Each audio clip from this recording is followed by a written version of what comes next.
Hello friends, कैसे हैं आप सभी लोग। उम्मीद है आप सभी लोग बहुत बढ़िया होंगे।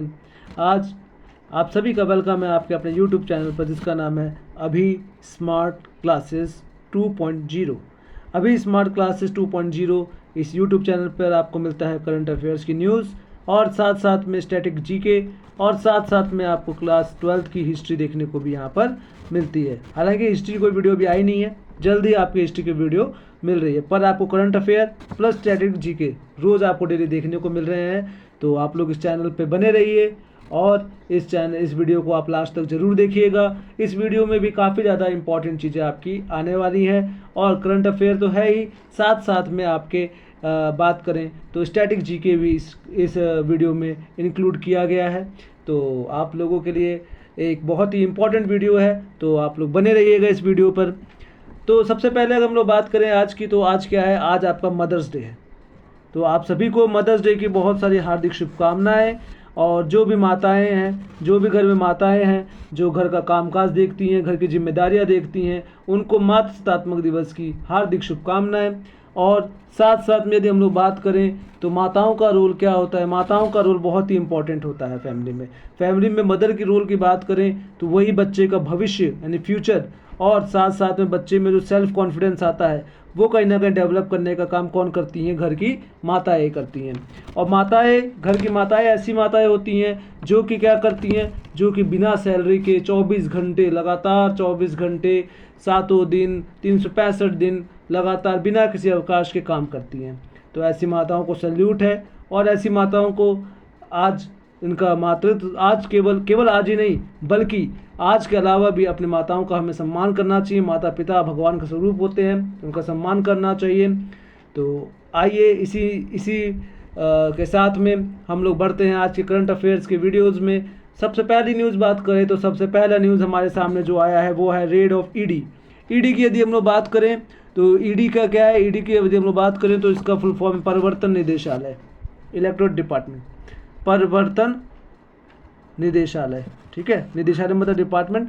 परिवर्तन निदेशालय की बात करें तो परिवर्तन निदेशालय ने क्या किया, शनिवार को, सैटरडे को, जो पंजाब थे, पंजाब के आपके जो उद्योग मंत्री थे, पंजाब के जो इंडस्ट्रियल मिनिस्टर थे, पंजाब के जो उद्योग मंत्री हैं संजीव अरोड़ा।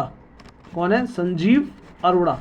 संजीव अरोड़ा के ऊपर के चंडीगढ़ निवास व उनके दिल्ली गुरुग्राम के ठिकानों पर 7 घंटे तक, लगभग 7 घंटे तक वहाँ छापेमारी की, वहाँ पर रेड की 7 घंटे तक। और इस रेड के दौरान उन्हें 100 करोड़ रुपए का धन शोधन मामले में गिरफ्तार कर लिया गया। लगभग 100 करोड़ रुपए जब्त किए गए और ऐसे में उनको गिरफ्तार कर लिया गया और उन्हें पूछताछ के लिए दिल्ली लाए जाने की भी खबर है। उनके ठिकानों से बहुत सारे इंपॉर्टेंट डॉक्यूमेंट्स व साथ साथ में अन्य सामग्री भी बरामद की गई है। तो ये एक आपका न्यूज़ है कि ईडी की जो छापेमारी है वो पंजाब के उद्योग मिनिस्टर के ऊपर किया गया, जिसमें आपकी काफ़ी भारी रकम आपके वसूली गई और साथ साथ में उनको गिरफ्तार भी कर लिया गया। आइए दूसरी न्यूज़ की तरफ देखें। आज तो दूसरा न्यूज़, हालांकि आपकी अगर स्लाइड देखेंगे तो नीट पेपर के बारे में है, पर उसको स्टार्ट करने से पहले मैं आपको बता दूँ कि अग्नि सीरीज़ में आपके इंडिया ने एक अंतर महाद्वीप बॉलिस्टिक मिसाइल यानी ISBM अंतर महाद्वीप बैलिस्टिक मिसाइल, अंतर महाद्वीप ballistic ICBM inter continental ballistic missile और अंतर महाद्वीप बैलिस्टिक मिसाइल क्षमता रखने वाला दुनिया का 5वां देश बन गया है। कितना? इंडिया का वर्ल्ड का 5th कंट्री बन गई है। और यहाँ पर शुक्रवार शाम को DRDO ने उड़ीसा के डॉक्टर APJ अब्दुल कलाम द्वीप में अग्नि सीरीज़ की इस नई ICBM का परीक्षण किया और मिसाइल की तेज़ रोशनी बांग्लादेश तक दिखाई दी। और शनिवार को DRDO ने एक्स के जरिए जानकारी दी कि MIRV तकनीक से लैस इस मिसाइल को कई वॉरहेड के साथ परीक्षण किया गया। यह इन वॉरहेड के अलग अलग टारगेट थे।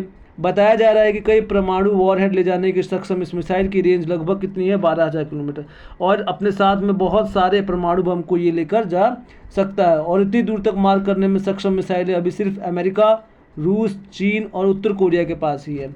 तो इस मिसाइल को जल्दी दुनिया का हर कोना आ सकता है। तो ये आपका ICBM के बारे में एक न्यूज़ है कि ICBM को लॉन्च किया गया, जो कि आपके बहुत ही अच्छी खबर है। और DRDO के लिए DRDO ने रोज़ ही आप देख रहे हो, रोज़ ही DRDO नए नए रिसर्च कर रहा है, जो कि आने वाले फ्यूचर के लिए हमारे लिए काफ़ी ज़्यादा इम्पॉर्टेंट होगा। अब बात करते हैं हम लोग, अगर बात करें तो आपका एक एग्ज़ाम होता है डॉक्टर के लिए, जो कि एट प्रेजेंट में अगर बात करें तो पिछले साल भी और इस साल भी काफ़ी ज़्यादा सुर्खियों में रहा। वो न्यूज़ है आपका नीट परीक्षा के। अगर बात करें तो नीट परीक्षा आपकी किस लिए की जाती है? मेडिकल के लिए।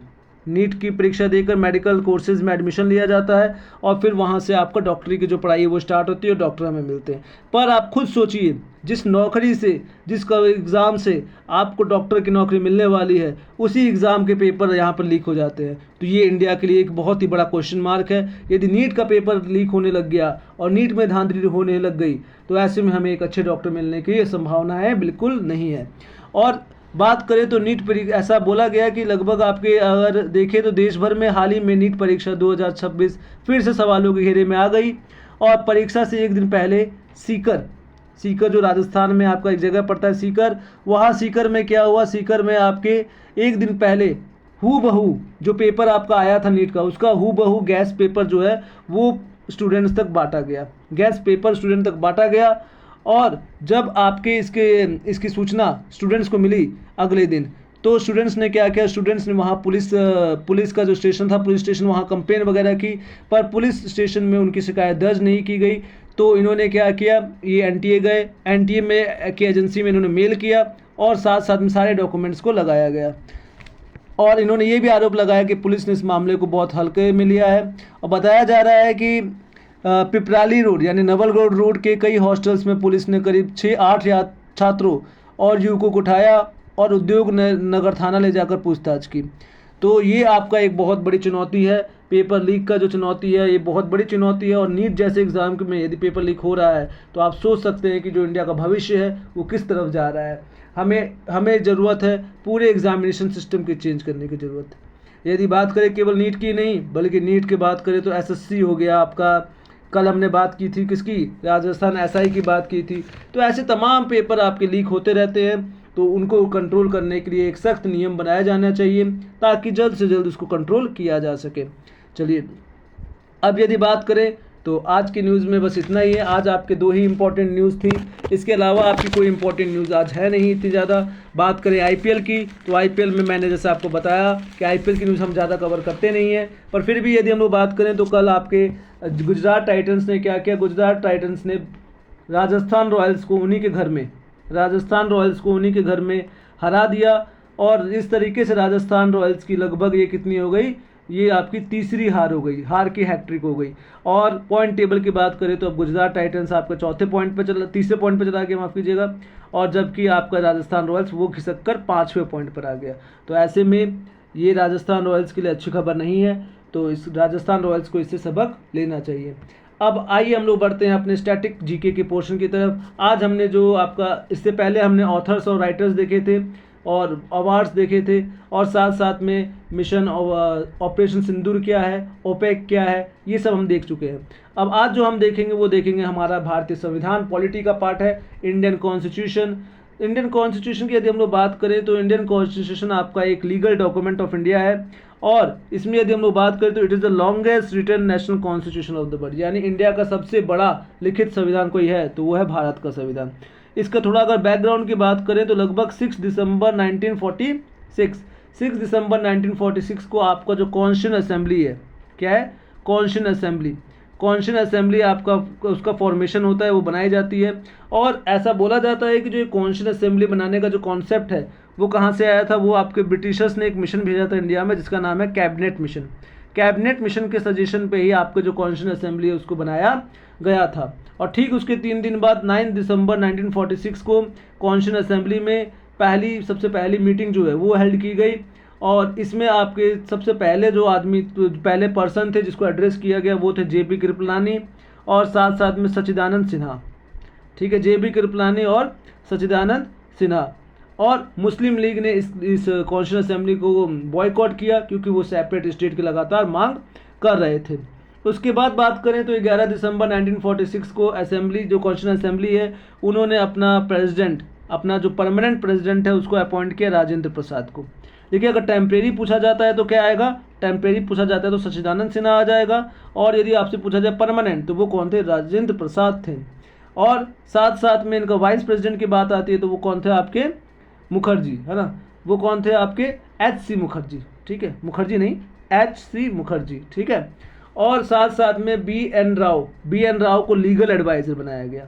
B.N. राव को क्या बनाया गया, लीगल एडवाइज़र। और जिस टाइम पर आप कॉन्स्टिट्यूशन असेंबली बनी उस टाइम पर अगर बात करें तो 389 मेंबर्स थे, जिनमें आफ्टर पार्टीशन लगभग हमारे पास 299 मेंबर्स ही रह गए, जिसमें से 292 were from government provinces and 4 from chief commissioner provinces and 93 from princely states, ठीक है।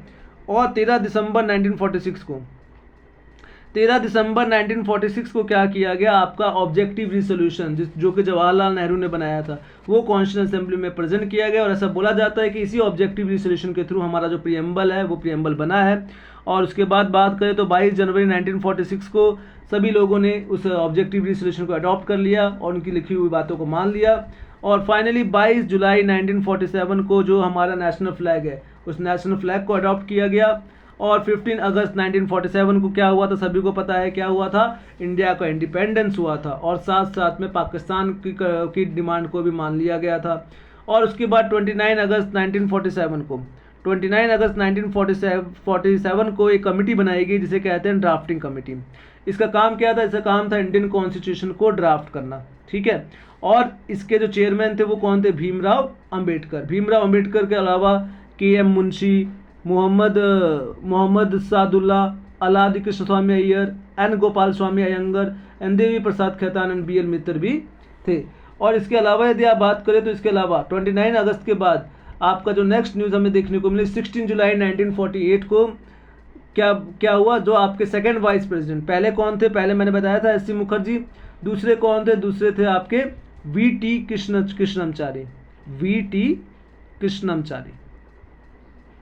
कृष्णमचारी, ये आपके सेकंड वाइस प्रेसिडेंट थे।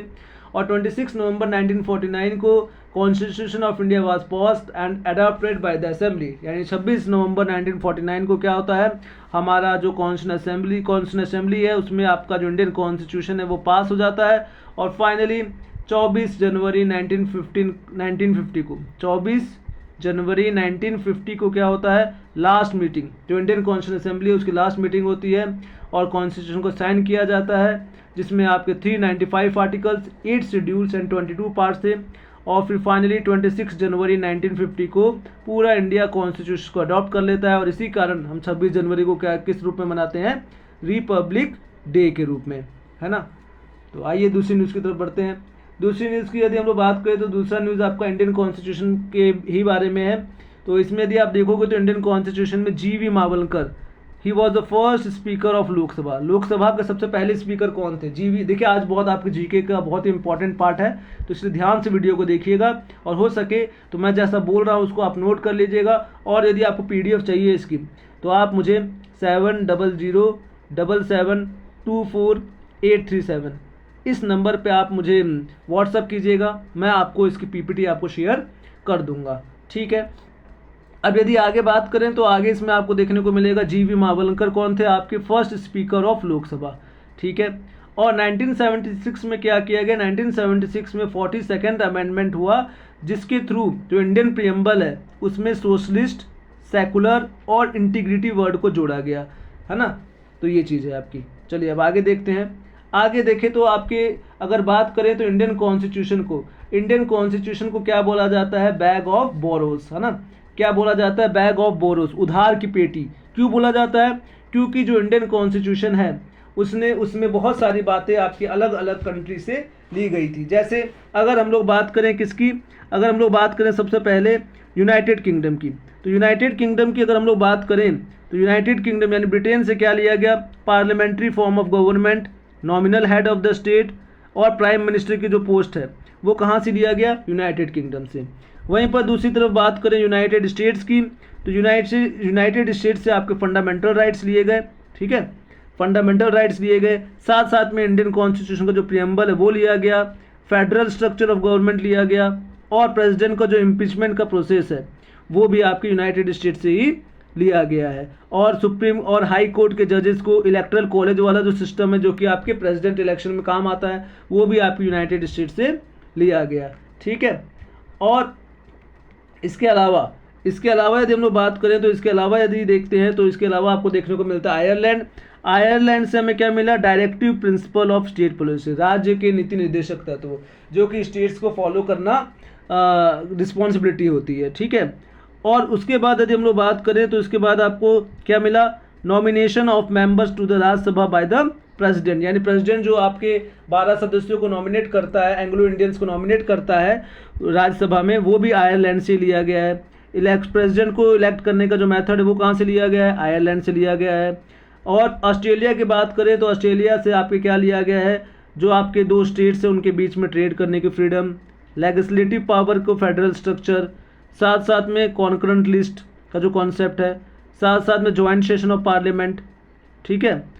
और अगर दूसरी बात करें आगे तो आगे देखने को मिलेगा आपको फ्रांस की यदि हम लोग बात करें तो फ्रांस से आपको क्या मिला है, फ्रांस से आपको लाइफ मिला है। क्या मिला है, लाइफ मतलब क्या होगा, LI से क्या होगा, लिबर्टी, E से हो गया आपका क्या, इक्वलिटी, और F से क्या हो गया, फर्टर्निटी, यानी भाईचारा। फर्टर्निटी मतलब भाईचारा, है ना। ये हमारे प्रियम्बल में फ्रांस से ऐड किया गया, साथ साथ में आइडिया ऑफ रिपब्लिक, ये भी। और बात करें दूसरा आगे, तो आगे यदि हम लोग बात करें तो आगे आपको देखने को मिलेगा कनाडा की यदि हम लोग बात करें तो कनाडा की कंट्री से क्या लिया गया है, कनाडा की कंट्री से आपके फेडरल गवर्नमेंट का जो स्ट्रक्चर है वो लिया गया है, साथ साथ में सेंट्रल और स्टेट गवर्नमेंट के बीच में पावर का डिस्ट्रीब्यूशन, और साथ साथ में आपकी एक लिस्ट होती है स्टेट लिस्ट, सेंट्रल लिस्ट, तीसरी होती है कॉन्करेंट लिस्ट, एक चौथी होती है रेसिडुअल लिस्ट। तो जो ये रेसिडुअल लिस्ट है ये लिस्ट आपकी कहाँ से ली गई है, कनाडा से ली गई है, ठीक है। और इसके बाद यदि हम लोग बात करें तो आपके सेंटर के थ्रू गवर्नर ऑफ स्टेट को अपॉइंट करना, ये भी आपके कहाँ से लिया गया, कनाडा से लिया गया है, ठीक है। ये चीज़ है। चलिए आगे देखते हैं। आगे बात करें तो आगे आपका कौन सा आता है, आगे आपका आता है सोवियत यूनियन की बात आती है। सोवियत यूनियन की यदि हम लोग बात करें तो सोवियत यूनियन से क्या लिया गया है, आपके सोवियत यूनियन से आपके यदि हम लोग बात करें तो यहाँ से आपके फंडामेंटल ड्यूटीज़ अंडर आर्टिकल 51 है। फंडामेंटल ड्यूटीज़ का जो कॉन्सेप्ट है वो कहाँ से लिया गया, सोवियत यूनियन से, ठीक है। और प्लानिंग कमीशन का जो कॉन्सेप्ट है वो भी सोवियत यूनियन से लिया गया है, ठीक है। उसके बाद वाइमर रिपब्लिक, वहाँ से फंडामेंटल राइट्स ड्यूरिंग इमरजेंसी, इसका लिया गया है। साउथ अफ्रीका की बात करें तो साउथ अफ्रीका से अमेंडमेंट प्रोसीजर लिया गया है, ठीक है। और जापान की बात करें तो Japan laws on which the supreme court function, and supreme court का जो फंक्शन है वो कहाँ से लिया गया है, जापान से लिया गया है, ठीक है। तो ये आपका कुछ आपकी चीज़ें थी जो कि आपके अलग अलग कंट्री से ली गई है। इसको आप बार बार देखिएगा इस वीडियो को, ताकि आपको ये चीज़ें बिल्कुल याद हो जाए। कई बार आपको मैच द फॉलोइंग में और आपके MCQs वगैरह में ये पूछा जाता है, ठीक है। अब आगे देखें तो आगे देखते हैं हमारे कॉन्स्टिट्यूशन के टोटल कितने पार्ट्स हैं। तो हमारे कॉन्स्टिट्यूशन के टोटल पार्ट्स हैं वो हैं 22, ठीक है। कितने हैं, 22। पहला पार्ट किससे रिलेटेड है, union and it's territory, article 1 से लेकर 4 तक, ठीक है। एक सेकंड,